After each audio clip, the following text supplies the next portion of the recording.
think all of our distinguished guests and speakers are with us. So it's time for us to begin our first academic session. Just a brief introduction before we started. As you know that the Institute of Social and Cultural Studies as an autonomous organization have always taken interest in research and, organizing multiple national and international events, discourses on history as well as contemporary, and also have tried to communicate over a wide range of publications and regular writings. Thus, as a part of Institute's endeavor, with support of University of Mumbai and JNRM Jawaharlal Nehru Rajkiya Mahavidyalaya, Port Blair, have organized today's day-long international web-based symposium on Indian Ocean security challenges and its perspectives. Morning, it was a privilege to have our Honorable Minister of Education, Skill Development and Entrepreneurship, Shri Dharmendra Pradhan, who himself addressed, along with other distinguished speakers and eminent guests, including Dr. Shakti Sinha and the Honorable Vice Chancellor of University of Mumbai. And thus, it's time for us to begin with our first academic session, which is going to be equally interesting on Indian Ocean, a stage for policy, power, and diplomacy. It's a privilege for us to have Shri Shekhar Sinha with us, Vice Admiral Shekhar Sinha, former Chief of Integrated Defense Staff and Commander-in-Chief Western Naval Command. Thank you so much, sir, for being with us and, of course, your persistent support in Institute's activities and initiatives. It's a privilege to have you. Amongst the honorable speakers, we have Dr. Ashitosh Mishra, Chief Executive and Executive Director, Institute for Australia-India Engagement, IAIE, and Editor-in-Chief India News with us, all the way joining from Australia. It's a privilege to have you with us, sir. Thank you so much for joining. We have Shri Ishfaq Ilahi Chaudhary, Treasurer, University of Asia Pacific, Bangladesh. We have joined all the way from Bangladesh. Thank you so much, sir, for your support and for your presence today. And of course, we have Dr. Anuradha Majumdar, Dean, Science and Technology, University of Mumbai. Thank you so much, madam, for being with us and also supporting tremendously ISCS to host as well as coordinate, connect with people and to make this event happen. So I will not take much time and rather would hand it over to chair. But before I stop, I would like to make few announcements. Firstly, I would request all the participants to please keep your microphone on a muted note so that we can avoid disturbances. Secondly, after all the deliberation, we are likely to have a discussion session for your questions to be answered. Please raise your hand after all the deliberation, or you can just post your question and send it to us over chat box. Mention your question and don't forget to mention the name of the speakers you want your questions to be addressed. And thirdly, most importantly, you will have an access to today's international event through YouTube. So please don't forget to like and subscribe our YouTube channel, ISCS India. Thank you so much. Now I would like to hand it over to our chair, Shekhar sir, if you can please take it over from here. Well, thank you, Kankana. Thank you very much, Shri Arindam Mukherjee, the director of ICCS, my good old friend, and inviting me for this important session on the Indian Ocean. Of course, great to see my dear friends and very familiar faces. Ambassador Tan is here. He was here in Delhi for years. And we started the India-Vietnam Study Center at that time in Jawaharlal Nehru Memorial, the memorial office. And we used to meet there quite often, and including his office. I also identify Dr. Chaturvedi here, my dear friend from Port Blair. And of course, I am very fortunate to have very distinguished speakers. And you just mentioned Dr. Mishra, and we have Air Commodore Ishfaq Chaudhary, the ambassador himself, and then of course we have Dr. Majumdar, Uh, and I think there's one more speaker with us. So hopefully we will have a good session. Now let me come straight to the subject, the theme of our this session. And the theme is that Indian Ocean, a stage for policy, power, and diplomacy. Uh, my first sort of reaction was as to why is it the Indian Ocean is become the place for policy of whose, for policy for what? Uh, and being a practitioner, then I realized that possibly it is dawning on people, those who are land lovers, to realize that yes, the oceans also require some kind of governance. Otherwise, there can be a lot of unruly behaviors and actions by the some of the powerful countries, uh, whereas the seas are meant for the global commons on which the trade and the commerce of the whole world actually traverses, and therefore making sure that these lanes are open is also a common responsibility of everybody. It is not that there's only one country. In one country cannot take responsibility of the securing the sea lanes of communication. And I'm sure Ambassador will probably throw some more light on that, giving his views on the how it is happening in South China Sea and why Indian Ocean is important. Just to inform you that from India Foundation, we had the Indian Ocean Conference actually hosted in Vietnam, all courtesy our ambassador here, who's actually participating today. So thank you, Ambassador, that hosting that in your country. So if you look at the map of the Indian Ocean, and you'll find that it is stretching from the east of the Horn of Africa and going through the Arabian Peninsula, and then you have the landmass of the Iranian and the sort of northern Arabian Sea coming down to the Indian subcontinent and moving further right into Bay of Bengal, and you've got Bangladesh, you have Myanmar and Thailand and Malaysia, going right up to the Malacca Strait and the Indonesian archipelago. And if you really go by the definition, then it is even further, because the southern Indian Ocean actually goes and touches the southern shores of Australia and New Zealand, to be right. And that is why Australia very often says that they are also an Indian Ocean country, and rightly so. And we are happy that Dr. Ashitosh Mishra is representing from there, and he will give his own perspective. Though this here, through this area, the world's very large amount of trade passes through, which was mentioned by our director of Mr. Mukherjee right in the beginning in his inaugural address. He has given the quantum of trade, but why has it come into focus now? It has come into focus, to my mind, for two reasons. Number one, that it is at the confluence of the Atlantic and the Pacific. It's right in the middle. Of course, it passes through South China Sea in the middle. It passes through on the other side Mediterranean, and that is how it connects the two big oceans. And therefore, you will find that Indian Ocean will be more in news. So that is number one. Second point is that it's a cycle. The world saw the primacy of Eurasia, the Eurasian landmass, in the 20th century. And now it is, as they say, it is the Asian sort of century, and therefore, if it is Asian century, then Indian Ocean is very much a very prominent part of this whole of Asia. And if you look at the littorals, you will find that most of the geopolitical changes are taking place in this area. And the latest being what it is in Afghanistan, what is happening to China, how they're, apart from pushing their maritime strategy, they are also pushing into now getting into the continental strategy and really wanting to encircle this entire world from both sides. Whether they will succeed or not, that is time to tell, and I'm sure some of our speakers will probably highlight those. But here I would actually like to quote my very shall I say, favorite writer, Robert Kaplan, who has written many books on Indian Ocean, and the famous book Monsoon, which he wrote a few years ago. And everything is coming true. And he wrote it quite some time back. And I'm going to quote him here.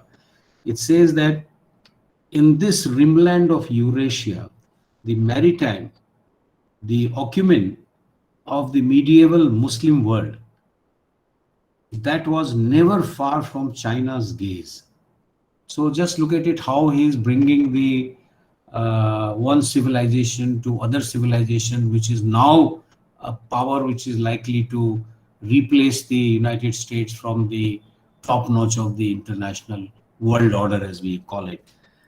We can locate the tense dialogue between the Western and Islamic civilizations. And I'm sure many of you would have read The Clash of Civilizations, and it goes about saying these points, which Robert Kaplan had also mentioned. Then he said, the ganglia of global energy routes, yes, and the quiet, seemingly inexorable rise of India and China, and both together, and both over land and both over sea.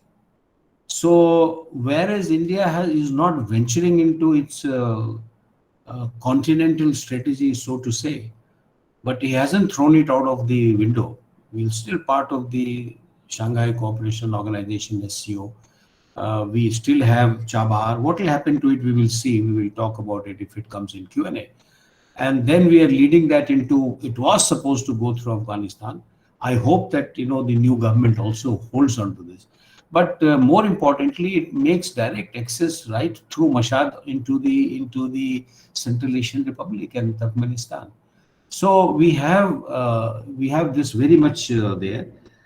For the sum total effect of the US preoccupation with Iraq and Afghanistan has been to fast forward the arrival of the Asian century, not only in economic terms that we all know about it, but in the military terms as well. So it's a very big statement that Robert Kaplan made many years ago.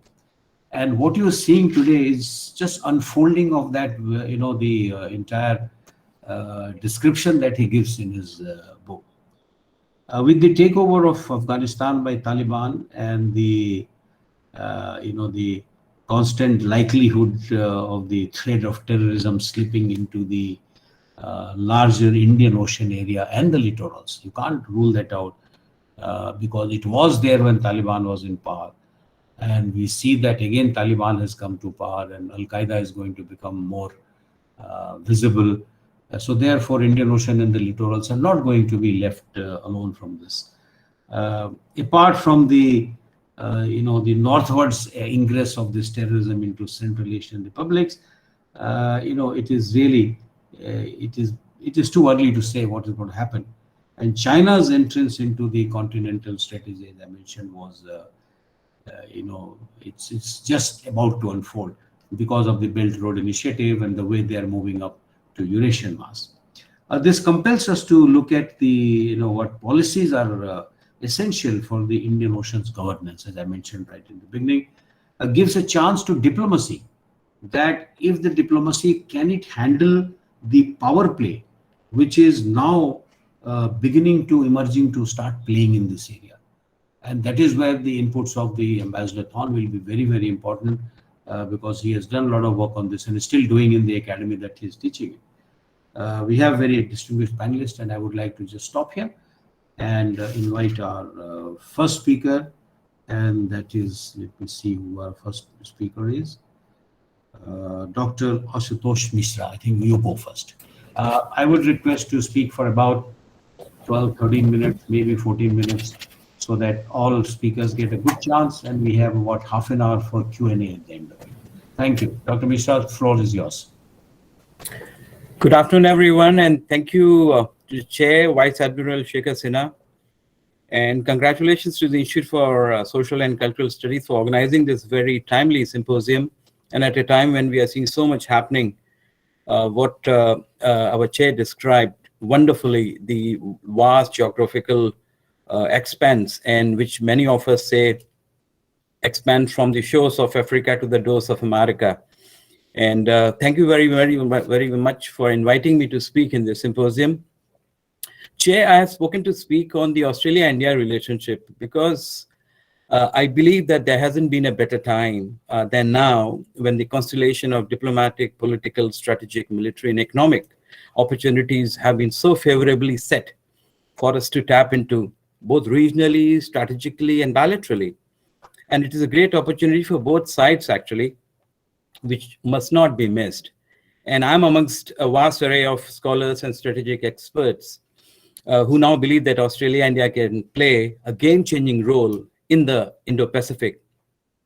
So let me begin by saying, Chair, that this opportunity hasn't come overnight, but we have been able to, over the years, overcome our old inhibitions, have bolstered our diplomatic engagement, strategic cooperation, military operability, maritime cooperation, and also boosting our synergies in addressing insecurities caused by China in the region, and also bilaterally and regionally.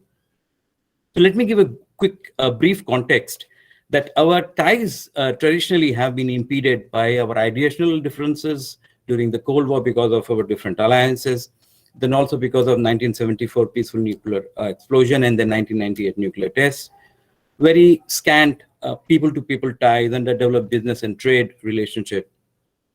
And you can gauge from the very fact that there was no Prime Minister from India who had visited after 1986 until Prime Minister Modi came to Down Under. And also this low level of engagement bilaterally was also hindering our engagement at the level of Quad. In 1994 and 1997, the Australian Defence White Paper noted that India's rise as an economic power and also as a vast economic market should be looked into. This is where things began to change here in Australia. But after Bill Clinton's visit in 2000, began to change the perspective here in Canberra about New Delhi and India's growing role. And defense talks then started in May 2000, and foreign minister dialogue followed soon.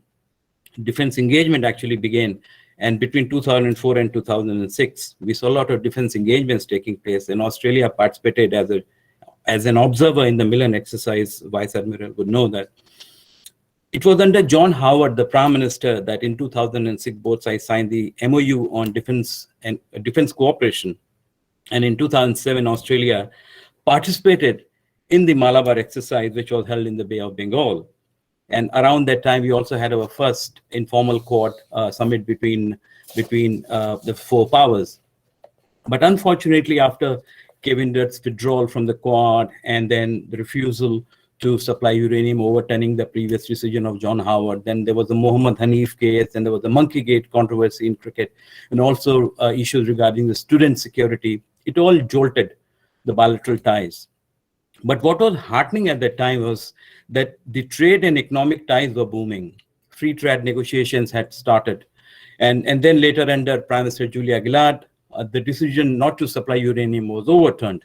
And in 2013, Australia also supported India's bid to the Nuclear Suppliers Group. And in 2012, here in Australia, the Asian Century White Paper was written, which said that we should bring India into the foreign policy calculus of Australia. And then in 2014, when Prime Minister Abbott went to India and then Prime Minister Modi reciprocated, by coming to Australia, ties suddenly dramatically saw an upswing. And then the framework of security and cooperation was signed in various areas: counterterrorism, border protection, nuclear non-proliferation, disaster management, and all. But as a result, what happened after these high-level visits was that in 2015, the first Australia, India, Japan trilateral took off.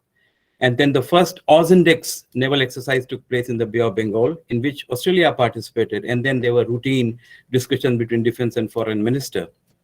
India, on its part, participated in as an observer in the Pitch Black and Kakadu exercises here in Australia. And then 2017, suddenly there was so much of talk about Quad, and Quad made a comeback. And then around that time, there was a defense white paper in Australia written, which recognized India's rise and military role in the region, actually. And in 2017, another foreign policy white paper described India as the front rank partner in the Indo-Pacific. And then thereon, you would see Australia and India using Indo-Pacific again and again as the reference point in various speeches and reports and documents. So you could see this renewed thinking in Canberra and New Delhi, how they were looking more strategically beyond their bilateral ambit.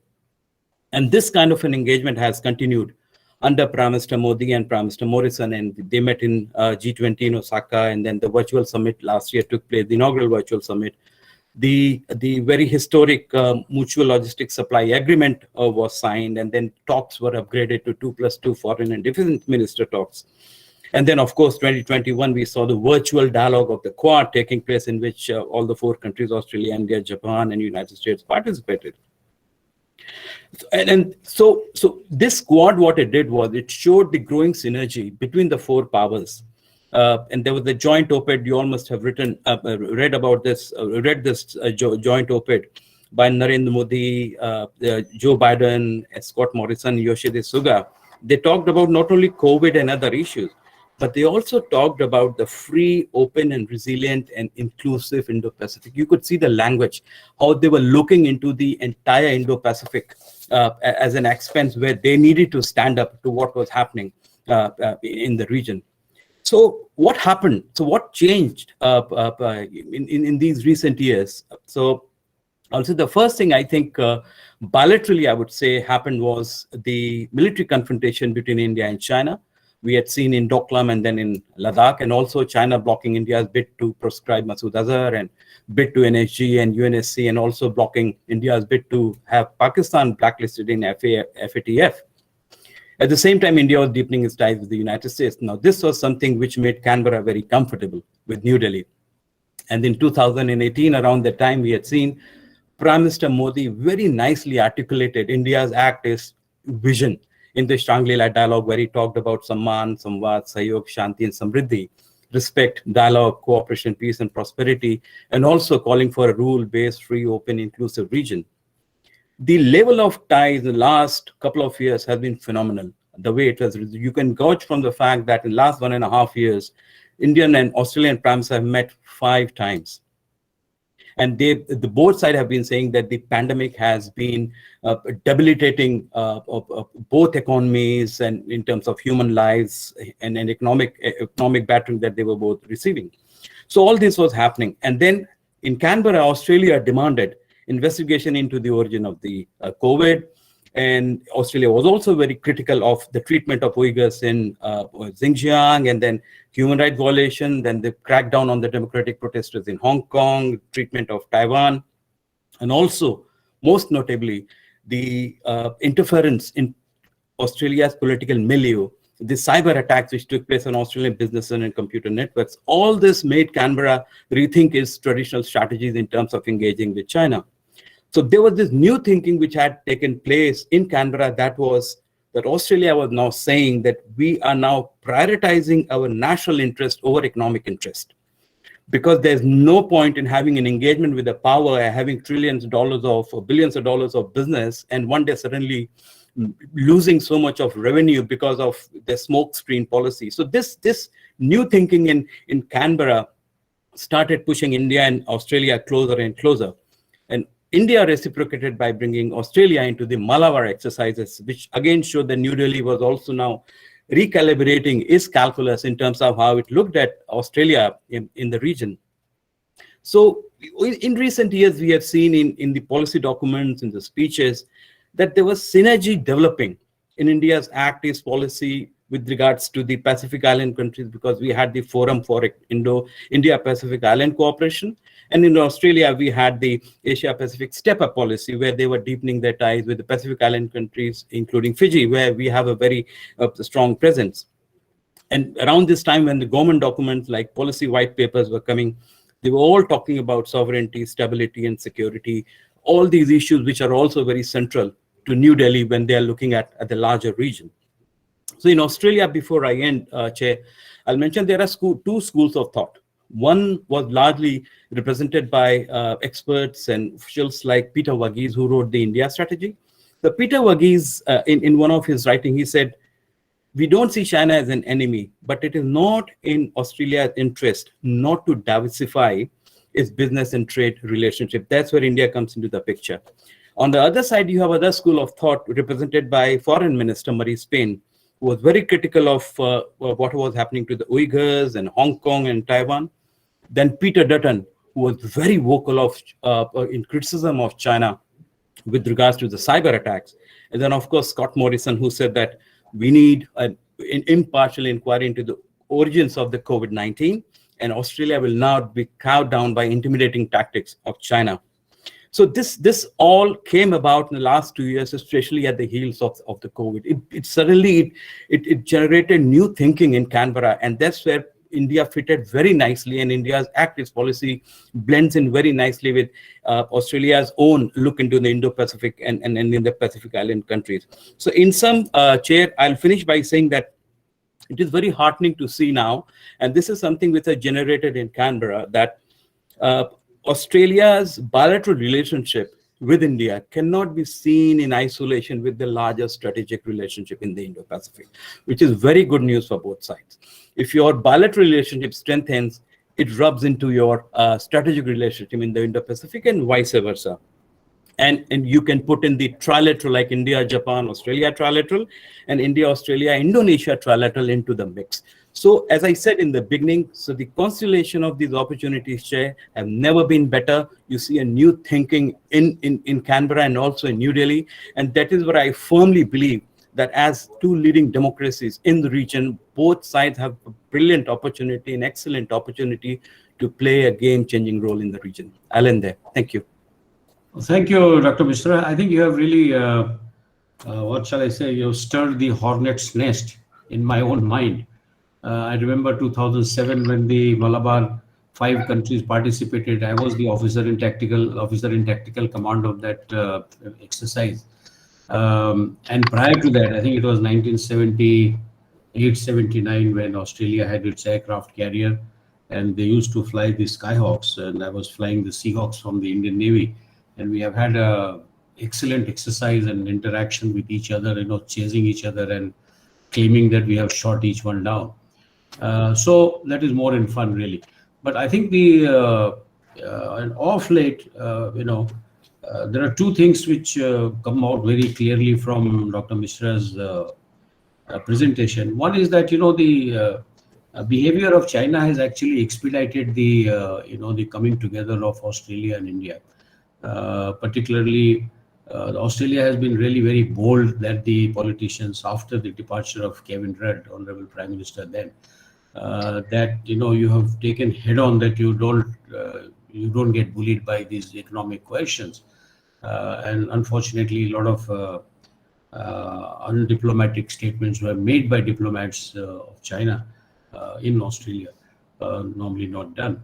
And last but not the least, both Dr. Raja Mohan and I have been professing this middle power rise in the Indo-Pacific, and where Australia, Indonesia, India, and possibly Japan, maybe Philippines, and then Vietnam.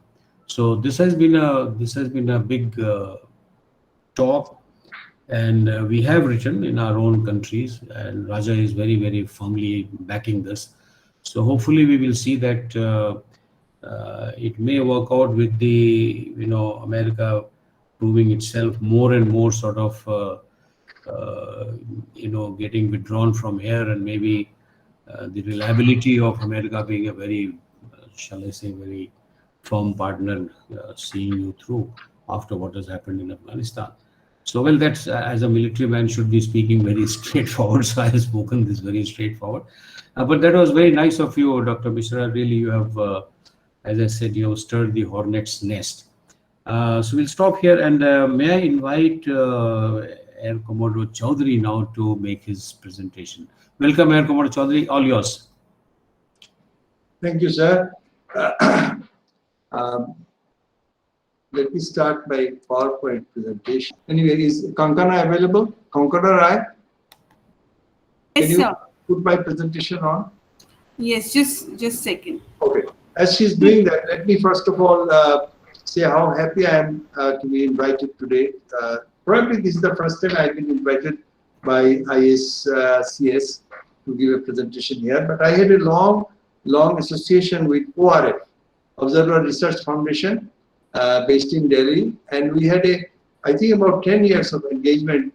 We used to have 1 year in Delhi, another year in Dhaka, how to improve, basically concentrating on improving Bangladesh-India relations, connectivity, and border problems, and in that maritime also came in. Also, once I visited to Mumbai. I was called in to talk about water by a think tank known as Strategic Foresight. That also had military and diplomatic participation in that. But this is the first time probably I'm presenting on ISCS.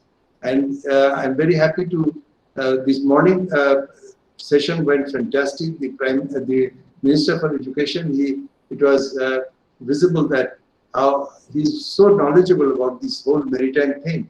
I was, quite impressed. And also the presentations by the boss of the institute and also from the university.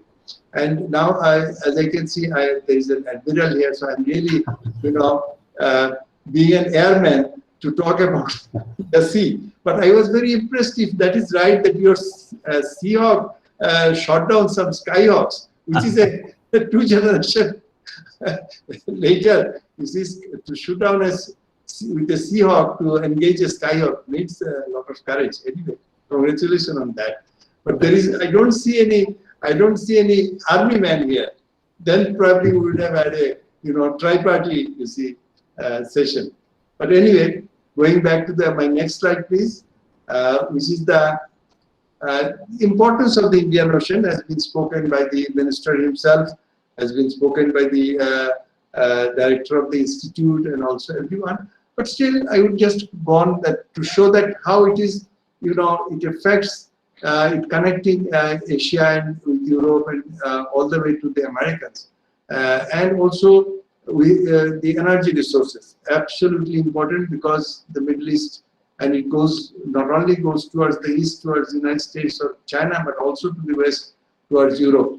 And food grains, of course, is a major, and the industrial products. In Bangladesh especially, our industrial products, both America and Europe, they are our 2 major customers, and they travel through this using this sea route.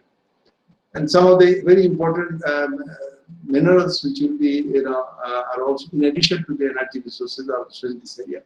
Fishery resources, this has been talked in the 15% of the world fishery resources are in the Indian Ocean. And for centuries, this was told very nicely by the minister, that maritime highway, and he was narrating about Odisha's connection with the Indonesia and Malaysian coast. Also, let me say that before Islam came here to India, not by land, generally what we always say that, Mahmud Ghazni or Muhammad bin Qasim, but it was the traders from Eastern Arabian coast who came to Kerala. And probably the oldest mosque in the whole subcontinent is not in Delhi or in Bengal, but it is in Kerala. So the sea has always served as a, and of course in the recent centuries, as the admiral just said, also the professor, the China and US led Quad, they are, in a power game. So next slide, please. And when we talk about this, there are, of course, you can see that some choke points which plays a very important role, and who controls the choke points can probably control the sea. So, and this from the west, if we see the Bab el Mandeb, which is connecting between Red Sea and the Indian Ocean. Then more important, we have Strait of Hormuz. There has been a lot of incidents there, a lot of clashes. And on the east, the important one is the Strait of Malacca, which is, you see, controlling the eastward traffic from Indian Ocean. And almost 90% of China's energy resources pass through this. So the control of this will always be very important. And more important also has become because of the criminal activities, anti-national activities, terrorist activities we have seen when a state becomes a non-state, like, Somalia, it went down to total chaos, and that time there were so many piracies in this whole area of around the Bab el Mandeb Strait and all that on the Western Indian Ocean. So many of our conflicts today, from Afghanistan to Iraq to ISIS, ISIL, and also in the Philippines, a lot of guerrilla activities, these are all affecting the Indian Ocean area. Next slide, please.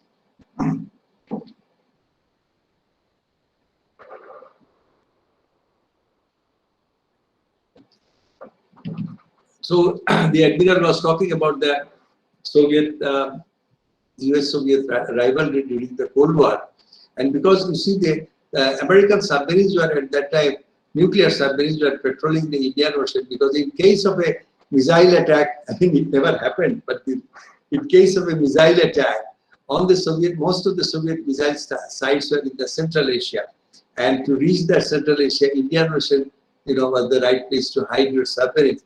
And the Russians also knew that.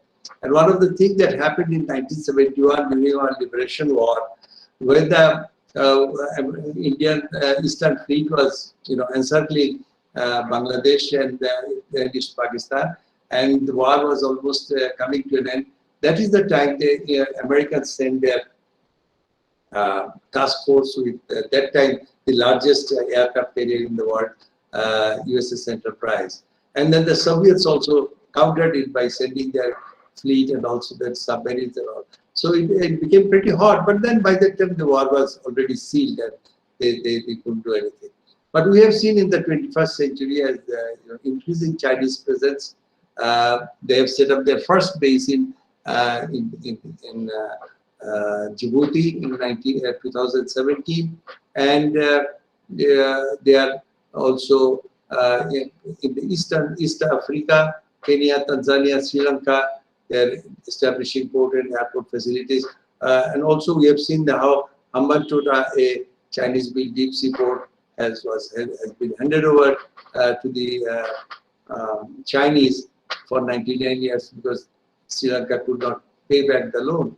So also there is in our closer neighborhood, there is in Myanmar, a new port is a deep sea port is being coming up there, and also being connected by road with the Chinese mainland, because China wants to always, you see, on the eastern side, their own main industrial area, they sort of feel that we are being throttled because all these countries with them, they have the problems with the sea, and also because of the Sumatra, they want to avoid that. So they have built up a new port also in Pakistan, in Gwadar, and there is a huge investment going on to build the China-Pakistan economic corridor, about which I'll talk later. So these are interesting development in the power play. Next slide, please.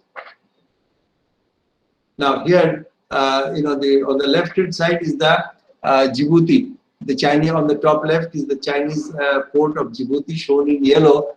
It is ostensibly for to prevent piracy on the Horn of Africa. But very interestingly, you can see that there is an American base on the right-hand side, Camp Lemonnier, and also there is a French station. So, and also there is a drone operation. So I think Djibouti has just leased them out to anyone who pays for it. Poor chap, small country. But also the Hambantota, we are just talking about it, that how a huge investment has become a problem for Sri Lanka. In fact, Sri Lanka is in such a dire state that Bangladesh has also extended $500 million currency swap to Sri Lanka to take it, to lessen its debt burden. And I was the Myanmar. In the center is the Myanmar port of Kyuk Hu, which is you can see that the road. They are also planning for a road and rail communication with China, which will connect it to Kunming. This is so unfortunate that before the Myanmar could enter into this, we have been talking Bangladesh and India and Pakistan, India and China, that to have a road from Kolkata to Kunming, but that didn't materialize much. But we'll talk about it later. And also this extreme right, we are showing the heavy investment the Chinese have made both on the eastern and western coast on the African continent. Next slide, please.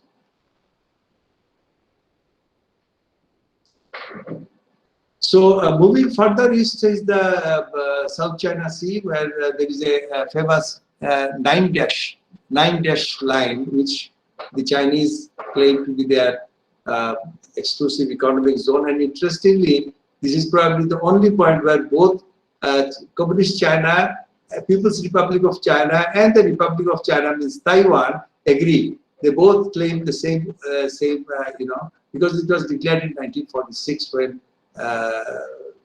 China was, Chiang Kai-shek was in power. So, but this is of course contested by United Nations and also by all these countries. Today, Vietnamese ambassador is here, and let me recall that, maybe it was 30 years back, the Hanoi was the one where from Americans that departed, and I have been told that some of these American bases which were left out are now being reused by the Americans to do patrolling on the East China, South China Sea. So who knows? I mean, when we talk about Afghanistan, who knows 20 years down the line what will happen? Who will be operating the bases in Kandahar or Kabul? Anyway, so this is another area. Next slide, please.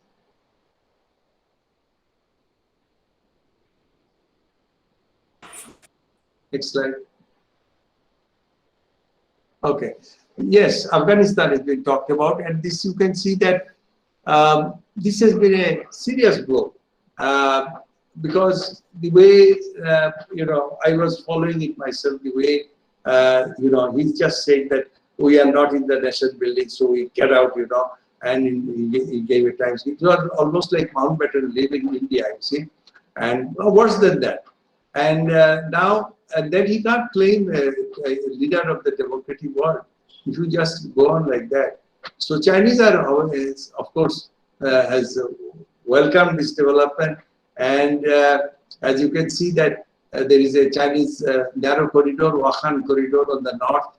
I have marked it with a blue, arrow, and they are already not only for mineral resources, they are planning for a connection and second communication line, and maybe the Persian Gulf this port of Chabahar, which Indians have built. God knows, it might even change hands, or maybe it will be a joint user, or even they may go to Bandar Abbas, and that will give them even better. That will be better than Gwadar, because then they don't have to cross the whole of Karakoram and all these passes and all these things, and it's a shorter route. So this is something that we can watch. Next slide, please.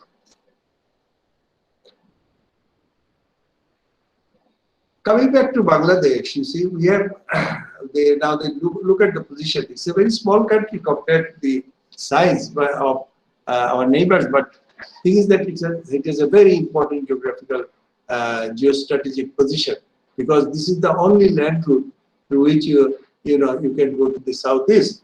And traditionally, Indian subcontinent has always been invaded from the northwest and west because of through the Khyber Pass and all. But during the British who came from the south through the sea, using the sea, and although like the minister was saying, we have a long, huge naval tradition, maritime tradition, but we never had our kings and emperors are always concentrating on the land. There was no naval force to oppose. When Clive went up the, Ganges River to Plassey and then on to Bihar, he used the river route and there was nothing to stop him, you see, because we never had a naval force.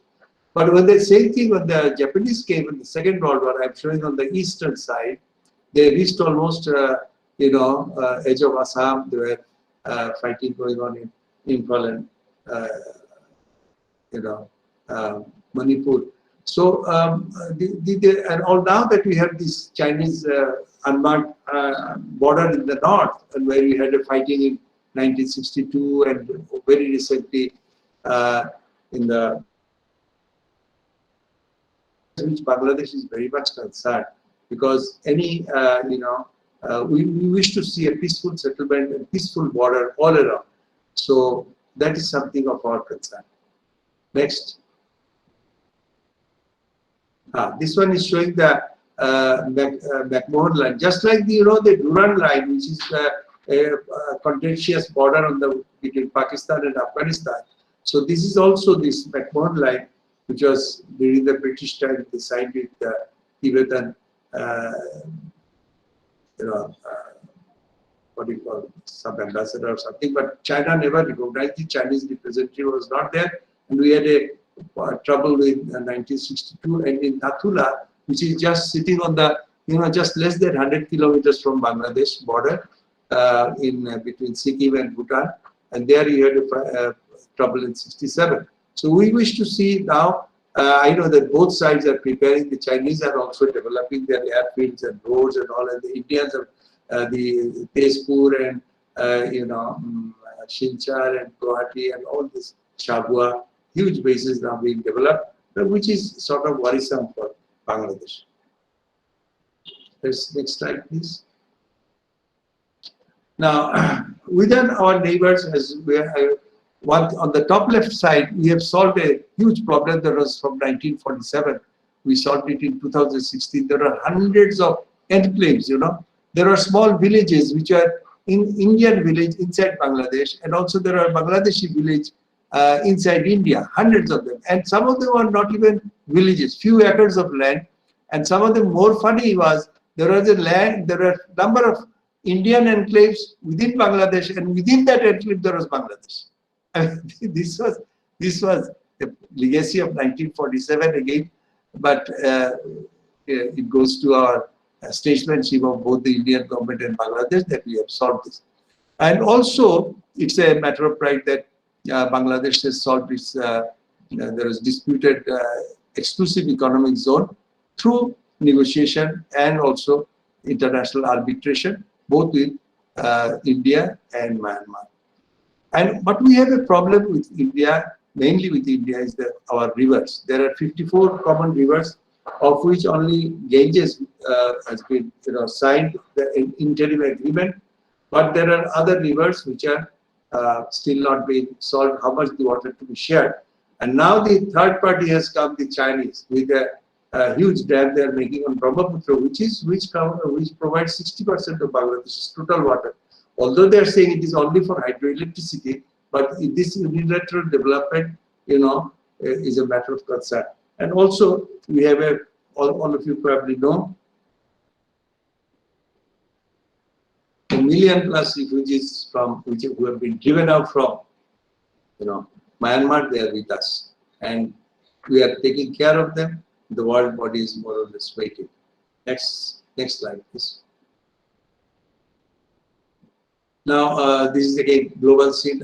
We are already talking about, as I said, that we were been planning for this road, and from Bangladesh side we are ready, Indian side ready, but Myanmar did not agree, and this is being dormant, our direct road from Kolkata to Kunming.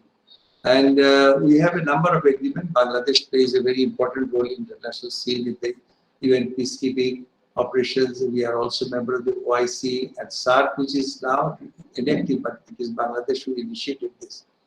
In BCIM, where we are seeking that road connection is the BCIM project. And in BIMSTEC, which is headquartered in Dhaka, we are also working for communications. We have opened up with India, Nepal, Bhutan, a lot of connectivity, which rail connectivity, river connectivity, which were suspended in 1947, and then some of them were in 1965. They are now working. And also we have joined the BRI because we believe that connectivity can bring prosperity. And there are projects like a very big projects in underground, in Kondapur, in Chittagong, where the Chinese are making tunnels. That's a part of the BRI project. Next slide, please. Of course, because we have a policy of which was our founding father, friendship to all, malice to none, and we have been successful in that. We only spend 1.4% of the GDP for defense and emphasis on socio-economic development. And the result is evident for all of you to see that for the last 20 years, 6% plus GDP growth. Last 2 years has been over 7%. Illiteracy poverty has drastically reduced. Illiteracy, child mortality, maternal mortality, these are all now has improved so much. Many of it is better than many of the Indian states. And sanitation, we are in the world class. And women empowerment, of course, there has been huge development of that, which is paying benefits, and we are ready to graduate from LDC. If the COVID-19 was not there, 2022 was supposed to be the year. Now probably it has been pushed back by 2024. And regionally, we are promoting anti-terrorism, arms and drugs smuggling, for which we are closely in touch with India and Thailand, and there's been regular exercises on this with our security forces, money laundering internationally, and of course human trafficking. Our climate change is a major event because this climate change is going to affect Bangladesh very badly because of our, just some of the areas are just few feet above the, sea level. So the sea level rise, the salinity, these are all big problems. Maritime piracy, both in our Indian Coast Guard and Bangladeshi Coast Guard are working very closely, and illegal fishing, of course. We have very limited resources to check that, but then our capabilities are increasing. And of course, we have a policy of not to harbor terrorism or to use our territory for any of our neighbors or anywhere else in the world. So cooperation, regional connectivity, and also we have a security forces cooperation as a measure of confidence building. We keep on doing that. Next slide, please. Probably the last slide. We are looking forward to a peaceful environment within the Indian Ocean region. We, despite knowing that there is a big power rivalry here, but Bangladesh's official policy has been to use the sea for the betterment of the humanity. Sea resources should be equitably distributed. Arms and drugs and non-state actors, we are already in war against that. We want to boost our various regional organizations so that they can function. And as I said, the BRI, our only priority, our only aim is to have a better connectivity. And of course, we have new investment, ports, road. We have a deep sea port which is being built south of Chittagong by the Japanese. Some of the highways, expressways are being made by the Chinese, and the whole railway network is being upgraded by the Indians. We have the China, while the bridge is our own Padda Bridge, which is one of the largest investment, is being made by the Chinese with our money, of course. They won the contract, but the railway connection from Calcutta to Chittagong, that will be done by the Indians. Similarly, our biggest project is the nuclear power plant that is being built by the Russians, but its security and IEA certification all is being done by the Indians. So, and we have so we are maintaining a balance between India, China, and the West in our total relationship as well as in the investment. And we are getting the benefits. We have got an Indian exclusive economic zone, we have got a Korean economic zone, we have a Chinese economic zone, we have a Japanese economic zone. JICA is a big way, the metro rail is being built by Japanese. So I personally feel that Bangladesh is on the right track of not being in anybody's, even for the military. We have, there was a time when it was all Chinese, you see. Now we are diversifying. We have realized we are diversifying. We are buying from the United States. We are getting from Europe. Even some, I can see in our neighborhood, although I'm not in the military anymore, but the Indian engineering, whole engineering constructions, and these are from the Indian products. You see, various Indian companies that have joined in. So we are sort of diversifying, and we are maintaining a balance because we believe in a peaceful future, and we believe that Indian Ocean and the world will be a peaceful, see a peaceful future. And thank you very much. Thank you, Commodore Chaudhary. I think that was a very good description of what is going on and what is your perspective on the Indian Ocean and the littorals. And very much personally of the view that Bangladesh and India are in best of relations at the moment. And the balance that Air Commodore Chaudhary was talking about is very much, it's all on even keel. And I only, you know, hope and good hope that, you know, it will continue to be like this, because it has taken quite some time to come to this level. But last 10 years have been the best years of Bangladesh-India relationship, to be honest. There are a lot of things. Probably we met in that seminar where Pinak Chakravarti and Shantanu Mukherjee had come along, and I was very much there. So I could have probably met you there, and your days with the ORF. So thank you very much. We'll come back to question answer. And that brings me to Ambassador Tan. It's your turn, Sir, Excellency. If you can give us your view, because now you have seen from both sides, South China Sea, you're seeing as a Vietnamese citizen and a diplomat, and from India, you're seeing the Indian view and the adjoining areas. So you have a fairly good overall view of the Indo-Pacific, and I'm sure that we will all, gain a lot. Over to you, Ambassador. Okay, thank you, Admiral Sekasina and other distinguished speakers and ladies and gentlemen.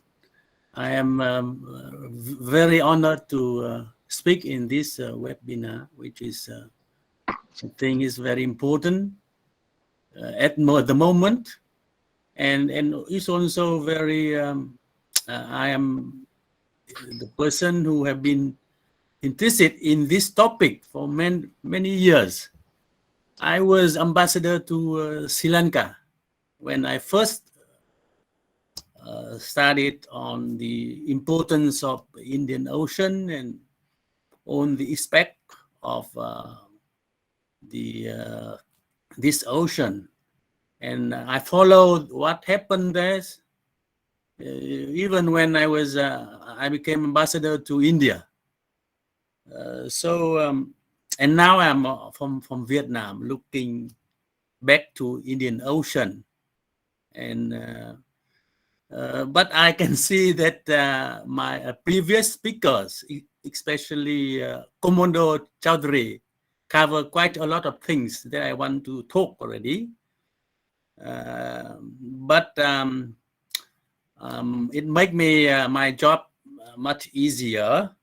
So I just want to make some just addition to what they have said. First, about the importance of Indian Ocean. I think everybody is clear that it's very important for India in terms of economic and strategic importance, but it is also important to other countries.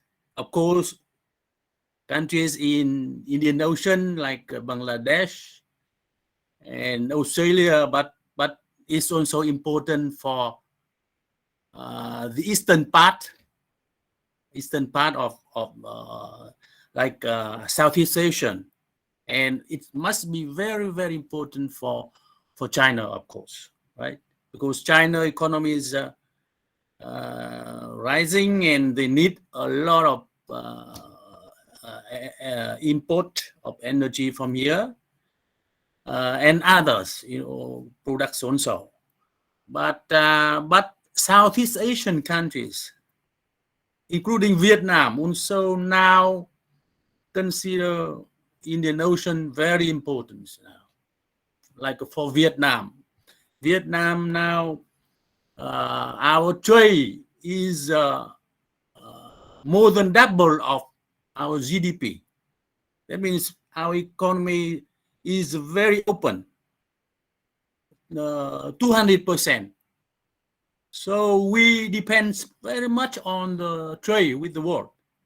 And majority of the trade must be go through the by the sea. It must cross the Indian Ocean. So that's why I was posted in Sri Lanka. After a long time, Vietnam reopened the embassy in Colombo in 2011. Yeah. So it's very important. I think it's also important for other ASEAN countries also. For Singapore almost depends on the trade. I was also serving in Singapore. So my first term as diplomat was in Singapore. So I spent almost my life in this area. So ASEAN countries, I think for Indonesian, other Philippines, the ocean is very important, right? So, but what is the challenges now for Indian Ocean? When I was in Colombo, at that time I was trying to look at the challenges of Indian Ocean, but in fact it was still calm. At that time, the India was still a dominant force there. But now it's very different. Now very different. We saw more rivalry of the powers in the Indian Ocean. More presence of other navies in Indian Ocean, especially the presence of submarines, of the warships in the Indian Ocean. We can see more bases, military bases in Indian Ocean. But I think the Indian Ocean are threatened from all sides.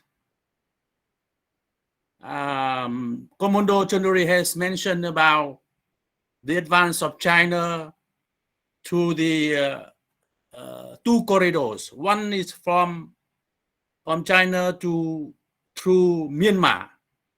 So the changes of government in Myanmar may give a very advantage for China to go down to Indian Ocean on the right.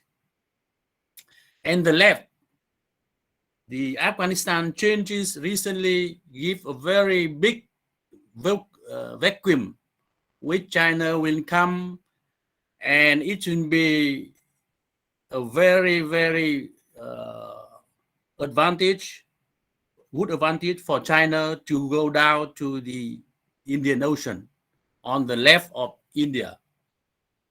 Yeah, and from the right, from South China Sea, you can see that China is doing a lot of activities to monopolize the control of South China Sea. They have illegally occupied some islands of Vietnam. Then they reclaim and build up as military bases.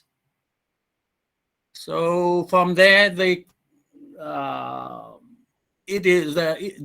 can control militarily the whole South China Sea, and they, as Commodore Chadwick said, they claim 9-dash line, which cover 90% of South China Sea, and this overlap on the exclusive economic zone of every countries in South China Sea, including Vietnam, the Philippines, Indonesia, Malaysia, Brunei.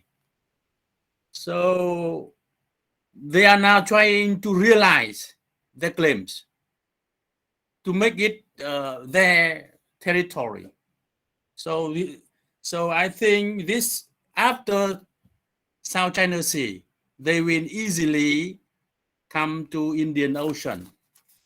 So the challenges from China to Indian Ocean are from different sides. And the policy, I think, we cannot separate Indian Ocean from other part of Indo-Pacific. I think every country now look at this Indian Ocean, look at this region as the whole area, including Indian Ocean and Pacific. So major countries have already had their strategies for Indo-Pacific. The US is the first nation that has a Indo-Pacific strategy.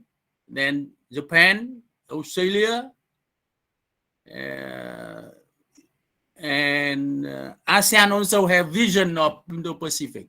So they don't look at Indian Ocean alone. They look at how Indo-Pacific. So I think we have to look at the whole region. We cannot separate. And in this Indo-Pacific region, South China Sea is the center. Without South China Sea, Indian Ocean and Pacific will be separated. So we are talking about the choke points, right? The importance of choke points. If South China Sea is blocked by China, for example, then Malacca Strait will be blocked. Then the importance of Indian Ocean will come to zero. So South China Sea is as important as Indian Ocean. So the strategy for other countries also have to include not only Indian Ocean, but to the whole region, Indo-Pacific region. That's one. Second, I think the policy of India now and other countries in the region is almost in the right direction. We are not only improving our navy, improving our naval power to protect ourselves, but we are also having more cooperation. I think the power of one country or two countries is not enough. We need a very close cooperation among countries, bilaterally and multilaterally. So I think the cooperation of India with other countries in the framework of bilateral framework with Vietnam is very important, with other ASEAN countries important, and cooperation in the multilateral frameworks like Quad with US, Japan, and Australia is also very important, and also other multilateral mechanism is like military naval exercise with Malabar. I think is also important. So overall, I think there are more challenges now for Indian Ocean than before. I think it's coming more. So we need to change our policy And I think the policy now of India is and other countries is in the right direction.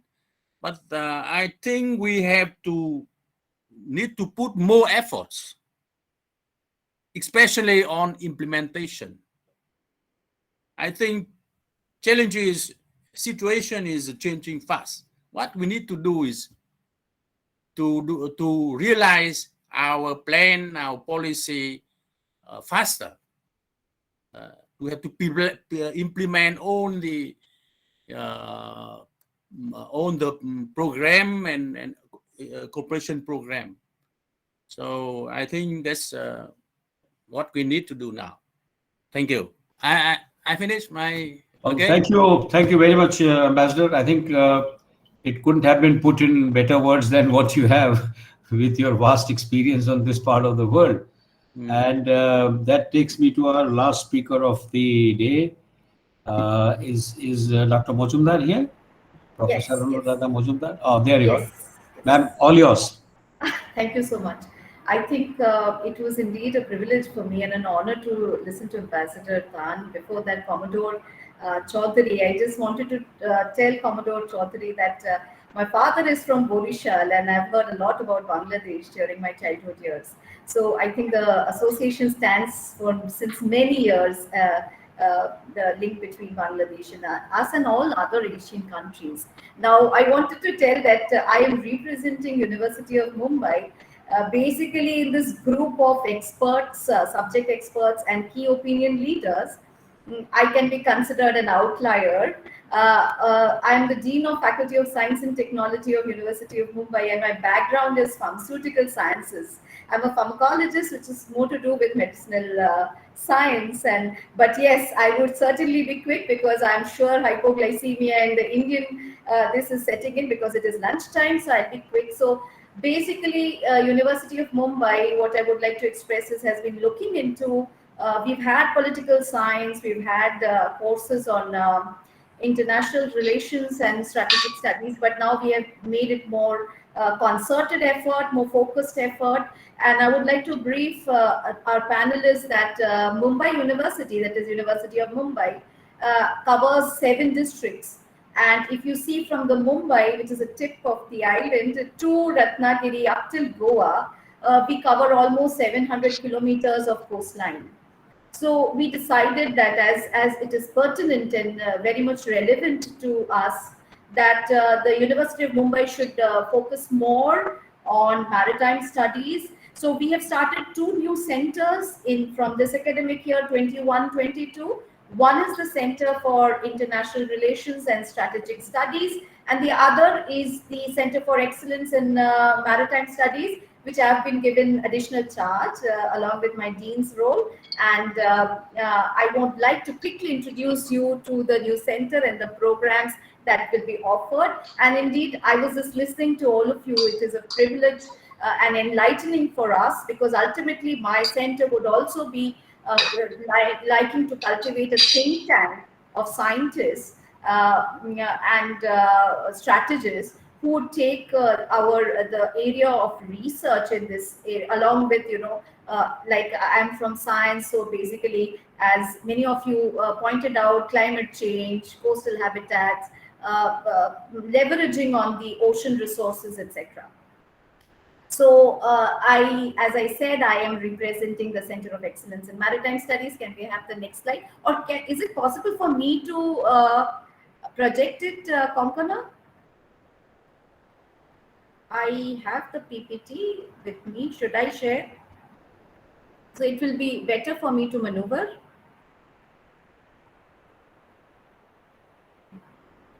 Great. I would like to also thank the Institute of Social and Cultural Studies and our collaborators, Jawaharlal Nehru Rajkiya Mahavidyalaya. Special thanks to Mr. Arindam Mukherjee, Mr. Siddhartha Karak, and Ms. Konkona Roy. So our center got inaugurated. Can we go down the slides, please? You just keep on scrolling. Go down further. So our center got inaugurated by the Governor of Maharashtra, Shri Koshyari ji, on 8th of February this year.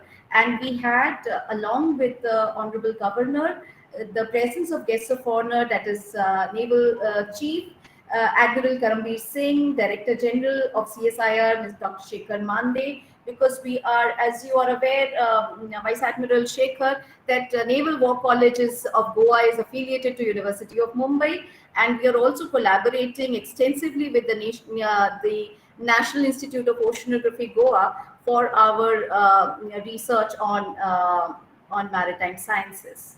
So this was recently UGC is coming out with a diktat that we should go more for transdisciplinary focus and not be rigid and sacrosanct, no watertight compartments in learning. Humanities can merge with sciences and commerce and management, and that's what we've seen happening in practice in the different sectoral regions. So this was an endeavor of a transdisciplinary course. So India is strategically located, you're all aware of it, and 95% of India's trade by volume and over 70% by value is through maritime trading. The government has launched the ambitious Sagarmala program in March 2015, and we are expecting it to create new 4 million jobs and direct jobs and 6 million indirect jobs. And it is estimated to enhance the India's GDP by around up to 4%. The Inland Vessels Bill, which was very recently passed in 2021, is expected to boost the cargo movement, the domestic cargo movement with potentially lower rates. The Deep Ocean Mission, approved by the Cabinet in June 2021, will further feed and revitalize and augment the Deep Ocean Mission and the work therein. So the University of Mumbai has identified maritime studies with multidisciplinary and holistic approaches as one of its trust areas. The Center of Excellence aims to create manpower and build capacity in marine and maritime domain. The center has a broad-based and interdisciplinary focus, and we are going to cover maritime law, trade, commerce, logistics, science, as well as technology.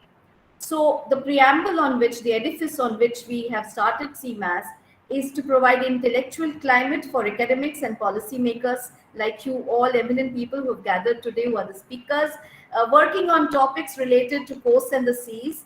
It will also encompass the radius covering broad spectrum of courses and foci. CMAS will synergize on an ecosystem for higher education and research in maritime studies.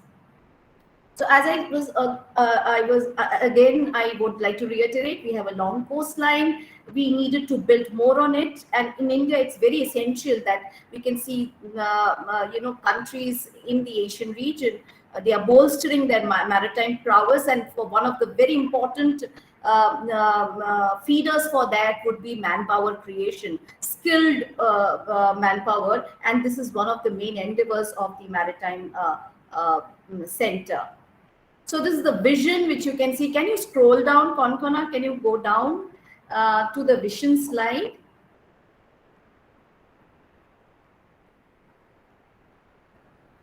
Yeah, go down further. Yeah, thank you. To provide a platform for quality higher education and research in the interdisciplinary domain of maritime studies, I would like to say that between our MA, MSc, MCom programs, which is our flagship now, which we are starting with, 30% syllabus is common. So there are common ground, as we know, which applies to all these domains, and that is what the students are going to get advantage of. The mission is to train and provide skills to graduates in the subjects related to maritime, conducive to the national maritime growth and development. And I think it comes at a very crucial, pivotal moment here now, because we are seeing so many changes, paradigm changes, policy changes happening, and I'm sure that will bring in improve the trajectory of the development in this area. Observing an interdisciplinary approach across all the faculties to empower our learner with knowledge, critical thinking skills, research acumen, and focus required to address the challenges in the sector and harness the seas for furthering the developmental goals in an inclusive, integrated, and holistic manner. as ethics is again professional ethics, very important. It will be ingrained in the curriculum along with universal human values. So considering the centrality of Mumbai, I'm sure we'll be catering to the region. Along with, we've seen many students coming from Gujarat as well as Goa. So coming down to the goals, can you, Kankana, requesting you to go down. So basically, we, along with our master's program, we'll also try to build in on our PhD program, and Naval War College also has good amount of faculty who are already PhD recognized faculty, along with faculty from other different institutes. So basically the center is going to offer the programs in a blended mode, and we would be leveraging and harnessing the best of faculties from not only India but also from abroad.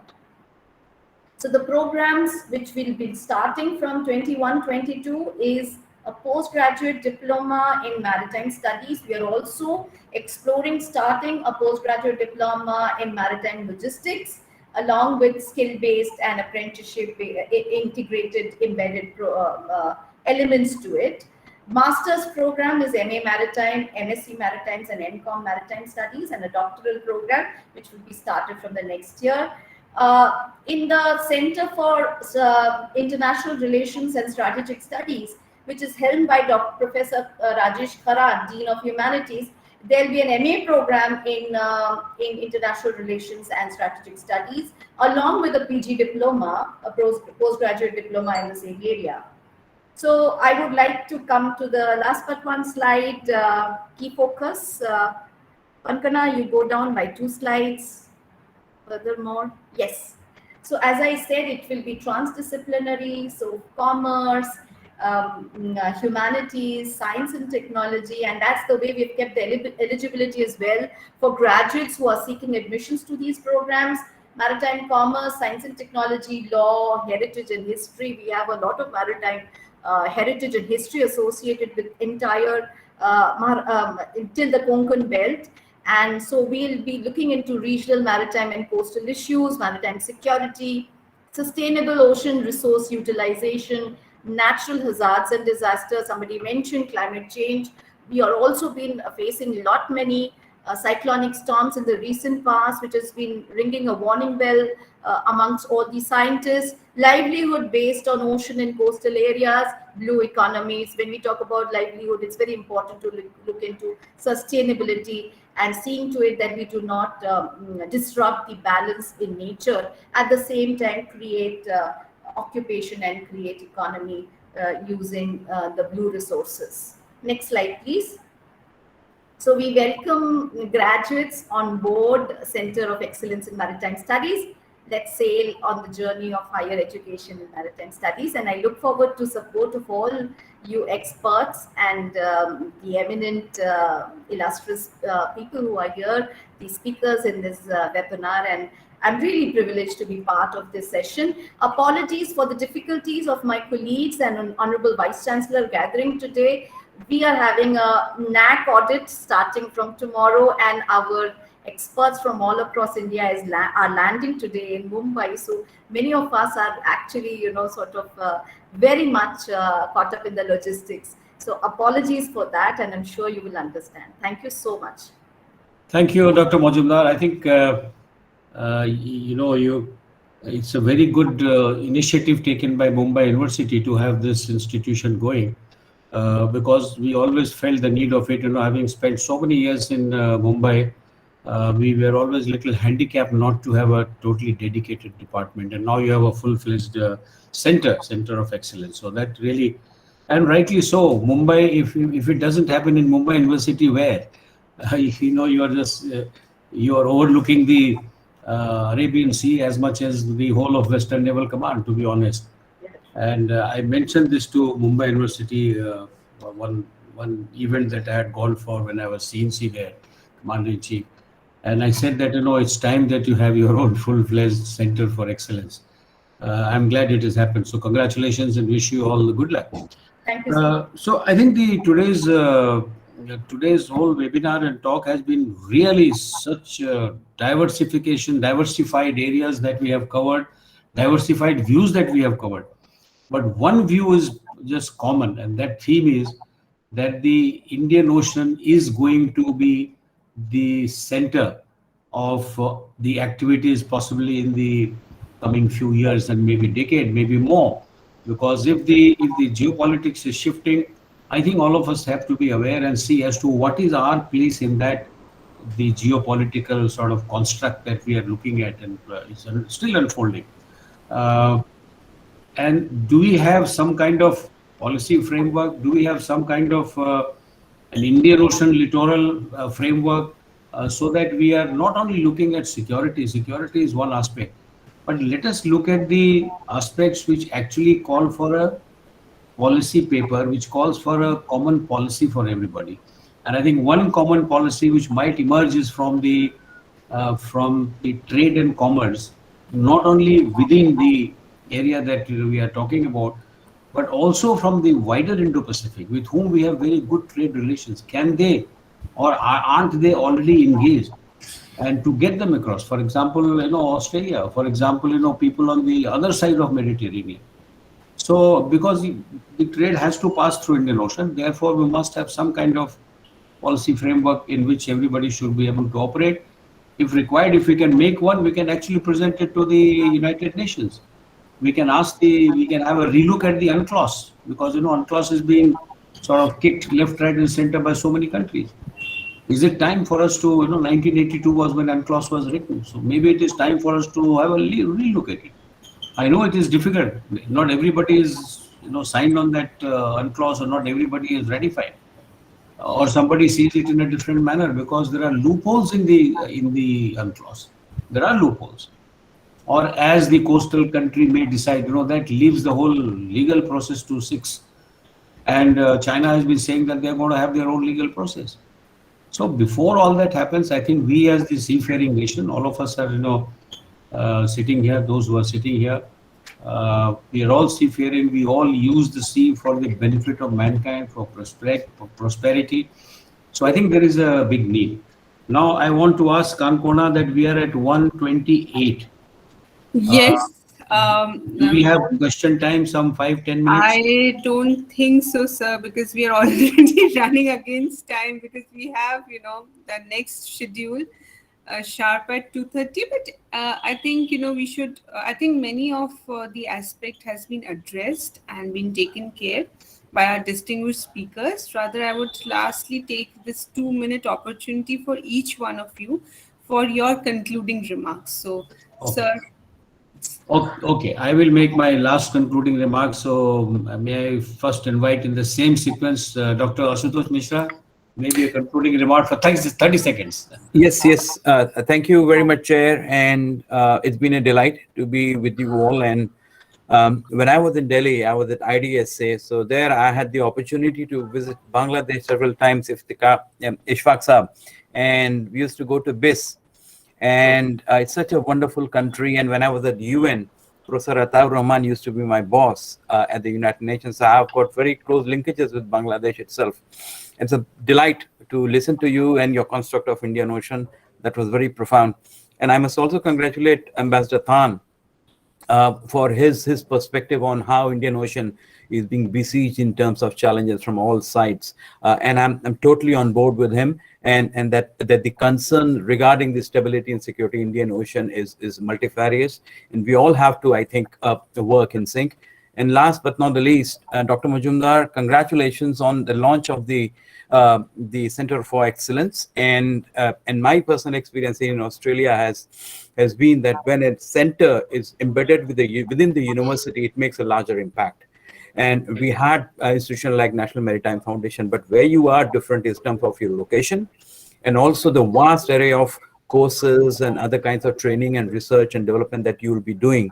And I think this is a very good news for the government of India, for the academic community, and for the military community, and also for international experts. And we, from Australia, on behalf of the Institute for Australia-India Engagement, we look forward to engaging with you. Perhaps we can have an MOU one day, and see how we can collaborate on maritime issues. Thank you all once again, Chair, and thank you, Konkona, and thank you to the Center for inviting me today. Thank you. Erkamod Chaudhary. I was thinking that whether this is a seminar going on in Mumbai or in Dhaka, because all the Chakravartis and the royals and the, and maybe even Sinha, are you also from some link with Bengal or Bangladesh? Well, my home is very close to Siliguri. Siliguri, okay. Siliguri was part of Bengal. And Mishra, your Professor Mishra, are you also? He's from Odisha. My name is my name is Bengali name, but I'm a pure Banarsi. I'm from Banaras, Varanasi. But somebody must have might record. Anyway, I mean, when I've been to Calcutta a number of times, and in this year, whenever I meet intellectuals, Calcutta University, Jadavpur University, Abul Kalam Azad Institute, they happen to be from Bengal, Eastern Bengal. So it is as if, I mean, frankly speaking, I always say that we have lost a huge, our 47 partition was a huge loss from Bengal. It might not have been so much for Punjab. It has been a loss for Punjab also, but for Bengal, it has been a great loss. But I'm also happy that those who went from this side, they seem to be doing well.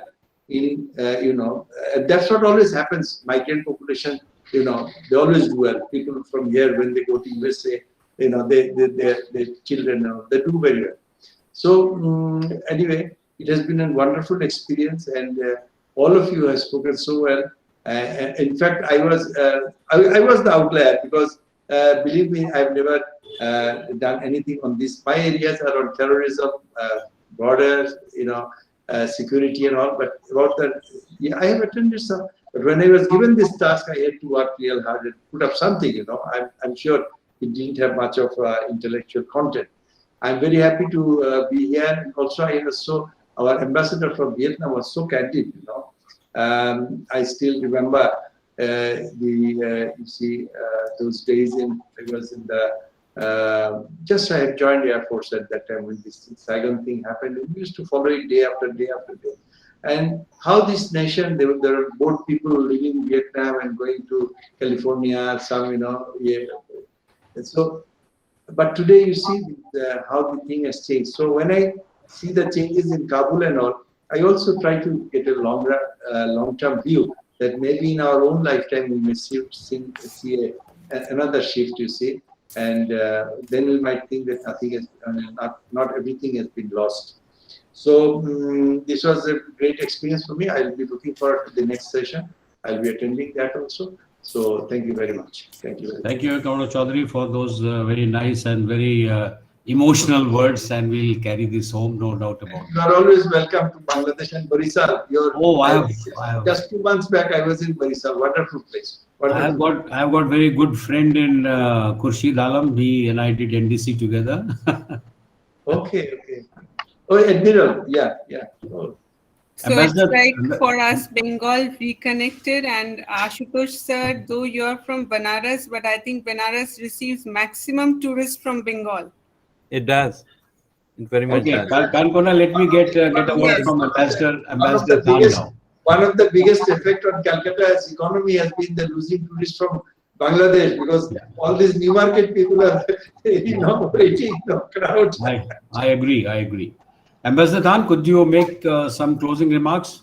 I think you have made very good presentations already. I learned a lot, and in fact, I am also now looking, in the what happening in the this area. So. Being engaged in this kind of seminar is very good for me. But I think we can still further look at this Indian Ocean more, because people now are concentrate on what is happening in South China Sea. Like the European Union. European countries, they are now having now their ships are coming to South China Sea. Indian vessels also are there. So my idea is that we need to look at the whole region, not only Indian Ocean here. Yeah, because the threat will be not only it threat from different sides, and one direction is from South China Sea. So everybody should be, should pay attention to what is happening in South China Sea also. So thank you very much for the ISCS for organizing this. It's very interesting. Thank you. Thank you, Ambassador. I think with that, we'll bring it to close. All that remains for me to give a big round of applause to all our speakers. Those who are participating, please do in your own place, give a round of applause. And thank you to the ISCS, to Arindamda and Kankona for having tied up so very well. And my very personal appreciation to all our speakers.